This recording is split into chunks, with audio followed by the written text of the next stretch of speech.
Nola Gent here, port of call in the French Quarter. Ha ha! Welcome to Nola Gent. Let the good times roll. In this episode of our New Orleans travel vlog, we are at Port of Call on a travel search for the best burger options in New Orleans. The wacky tiki glass drinks they serve here also really add to the appeal of this establishment, which has more of a dive bar ambiance than restaurant. One of my favorite things to do here has always been to sit at their bar and enjoy the interesting selection of stout tropical drinks served here. This is my first visit back to Port of Call since 2011, and since they have now reopened for dining from the pandemic shutdowns, I decided it was time for a return visit.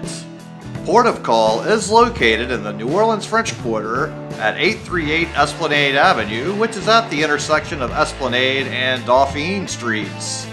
Port of Call opened back in 1963 as a steakhouse, and I've been eating here for all of my life, and it usually seems little or nothing has changed with the interior here and all the times I've visited here. What has changed are the prices, and I would also have to say it ain't what it used to be in the food department, as this place has become more of a tourist trap, which has both good and bad qualities. The good is that you will always be able to meet some new people from all over the place, and the bad is the ridiculous wait to get in during most weekends, along with the tourist pricing. I've still got some locals I know that love this place, but not as many as I used to know, and I rarely end up here anymore. But let's go ahead and head on inside and check this place out and see how it looks during our current pandemic situation with the restrictions that we have to go through now. So we got seated after a wait of 2 parties before us. It ended up being about a 15-minute wait. And we got a table here down on the lower level in front of the bar. And we can take a little look around here, and everything inside looks exactly like it has every other time. They've not changed the design one bit, and that's a good thing for nostalgia's sake. Now we'll go and do a little tour of the rest of the inside here. So this is the bar on the right. I usually prefer just sitting up at the bar, but they just have tables next to it instead of the normal bar stools. So that is the bar on the right, the bathroom right there on the right. And then there's another dining room here in the back. We'll peek in real quick. I don't know if anybody is in here. So lots of space back here, and there's some folks back there. So there's not that much space in here overall, and it is very popular. So you often will have lots of tourists waiting outside for very long periods of time to get in here and eat. And the drinks, I think, are more of the winning option here these days. They definitely make some very strong drinks here of various types. And they are decently priced compared to a lot of the other tourist areas. So your real value here is definitely the drinks. So the floor looks the same as it always has. The ceiling looks the same, even with a little damage up there. And everything else inside basically is kind of locked in time, it looks like, which is a very enjoyable thing. And I've got lots of great memories here and lots of fun here. But usually that was just because I was with a bunch of friends, and it was more about the camaraderie and the tiki drinks than the hamburgers for the most part. And typically, I would usually order the steak instead of the burger most of the time. I've always found the steaks here better, and this place did originally open up as a steakhouse. But for our quest for the best burger in New Orleans, we are going to get the burger today, I believe. But let's look at the menu, check it out, and see what our options are today. So we have our great selection of specialties of the house drinks. So we have Neptune's Monsoon, the Port of Call, the Red Turtle. Then we have the Windjammer, which is a half monsoon, the Huma Huma, and the Goombay Punch. I can tell you from experience, all of those are very dangerous. Then we have our beer with bottled domestics and locals and imports, ranging from $2.75 all the way up to $4, which for the quarter, those are bargain prices for all of these drinks. And then we have a wine list available. Then on the other side of the menu, we get into the food items and jump right into steaks with a filet mignon for $32, a ribeye for $32, a New York strip for $30. And all of our beef is cut fresh daily. Steak dinner includes salad with choice of Roquefort, peppercorn, Thousand Isles, French Italian, honey mustard, buttermilk dressings, baked potato with butter and hot bread, and then you can add on all sorts of toppings to your potato for extra pricing. And those steak prices are a little on the expensive side, even for the French Quarter, I would say.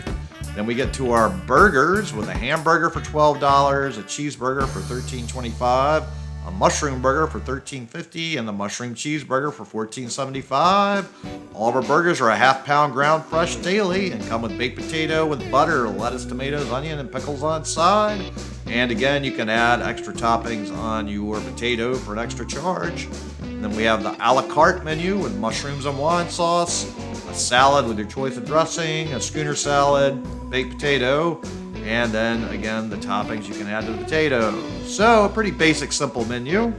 So I think for my drink, I'm gonna simply get an iced tea and behave myself today because Mardi Gras is over, right? So I need to wait, no. I'm gonna get a Windjammer because you're a tropical isle. You've got to get one of the tiki drinks. This thing has literally got alcohol fumes coming up, hitting me in the face. It is so strong.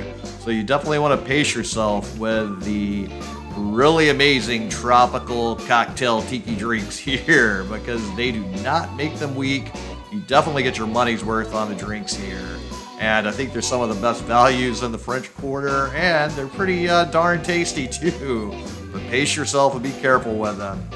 Now for the burgers, many people proclaim the Port of Call burger as the best in New Orleans. Although the Port of Call style burger has been frequently copied by many other New Orleans restaurants, I personally think it's a decent burger. And for myself and many other people, we find that this cold, unmelted grated cheese in the burger really is more of a distraction than a unique charm to the burger experience here. But, it's got its moments. I just like my cheese melted. Most people probably would, it's got a little melting on it here from the heat of the burger, but it could be better melted. And my baked potato is also way smaller than I recall in the past. And the structural integrity of the burger does not hold together very well. The bun could definitely be improved. Definitely the bun is not holding together very well. This is very hard to keep together. The big slab of lettuce there is also kind of making it slip and slide quite a bit. So definitely maybe be more cautious with the lettuce when you put that on here. And then the cheese is not really gripping on it very well. And the burger bun definitely is probably the weakest part of the link here. Definitely an improved burger bun could make this a better experience. Now the big thick meat is a good aspect to it. So the meat is a winning aspect, while the bun is probably the weak link, I would say here, because this thing literally is slipping and sliding all over the place on my hands. I'm certainly making quite a mess here. I can't keep the structural integrity together enough to maintain any of the interior of the burger on the inside. It's just falling all over the place. So this definitely will not be a very nice and neatly eaten burger by any means. It's probably better done with two hands instead of one as well. So definitely you need to be prepared to use a lot of napkins and get pretty dirty paws in the process of this. So make sure you have lots of napkins, and I'm just having to put it back together. I mean, this whole thing is just not wanting to stay together, and my little bun on the bottom has just gotten a little soggy. It's not really holding anything together well.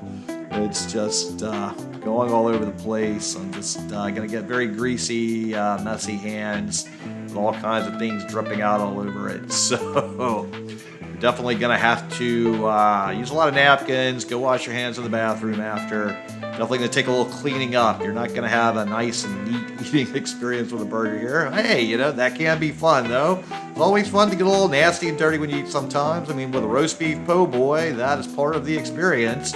And with a good burger, that can be part of the fun too. I just wish the outside bread was holding together just a little bit better here. The bread is definitely not holding everything together the way I would like it. And it's just basically falling completely all into my hands here. So if you have any plans for good table manners, you better get the steak instead of the burger. The burger is just going to be sloppy. But hey, go ahead and destroy that subscribe button just like I destroyed this burger. And give this video a thumbs up, and I really would appreciate it. And now we're going to dig into this potato after we clean up everything that fell out of that burger. Look at all this stuff. It's like, oh, it got like all of the levels of the burger that need to be put back together again because so much of it fell out here. All right, so it's a little third snack meal time here. We have the third half of the burger here that fell out on its own. So there's lots of pieces of it. Structural integrity completely exploded. We had a warp core overload, I suppose, that made it completely blow apart there. So we are reassembling the pieces as best we can to make sure that nothing goes to waste, and we will use everything here. Now we'll get some of the cheese that fell out, mix that in here with the sour cream and the butter that was in there. I think they, in the past, used margarine instead of butter. I don't know if they actually put real butter or margarine on here. I think it tasted more like margarine than butter to me, though, so that's a question we probably should ask whenever we're eating in there, and maybe they have some real butter they can provide. If they might have a selection of both margarine and butter. But after that windjammer, my tongue is essentially a little numb still from all of the alcohol in that, so I don't know if I can completely be accurate with distinguishing the taste between butter and margarine with the windjammer after effects. So, potato is also maybe needing to be cooked a little longer too, I'd say. It was not mashing up that easily. It was taking a lot of effort to get it mashed down and fluffy, and it had a lot of potatoes still remaining against the skin that I was having a really hard time getting off. So I think the potatoes definitely needed a little more time in the oven. So the potato, also for the size, small as it was, definitely undercooked, I would say. You know, there's a lot of supply problems these days with the pandemic situation, so certainly the size of the potato could be just all they could find, and that's all good.